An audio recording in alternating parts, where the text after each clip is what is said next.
بسم الله الرحمن الرحيم. يسبح لله ما في السماوات وما في الأرض، له الملك وله الحمد وهو على كل شيء قدير. هو الذي خلقكم فمنكم كافر ومنكم مؤمن، والله بما تعملون بصير.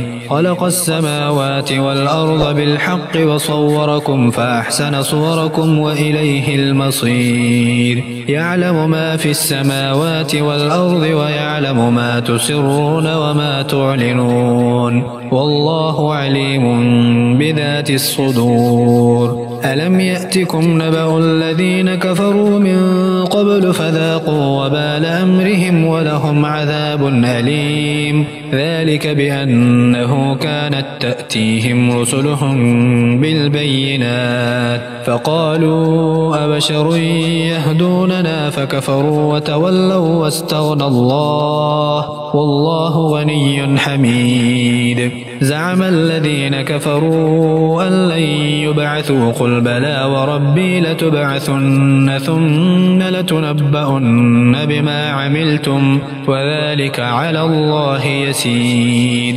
فآمنوا بالله ورسوله والنور الذي أنزلنا والله بما تعملون خبير.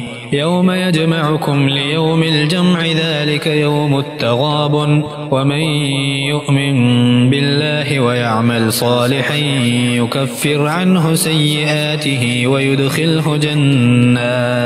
ويدخله جنات تجري من تحتها الأنهار خالدين فيها أبدا، ذلك الفوز العظيم. والذين كفروا وكذبوا بآياتنا أولئك أصحاب النار خالدين فيها وبئس المصير. ما أصاب من مصيبة إلا بإذن الله، ومن يؤمن بالله يهد قلبه والله بكل شيء عليم. وأطيعوا الله وأطيعوا الرسول فإن توليتم فإنما على رسولنا البلاغ المبين. الله لا إله إلا هو وعلى الله فليتوكل المؤمنون. يا أيها الذين آمنوا إن من أزواجكم وأولادكم عدوا لكم فاحذروهم،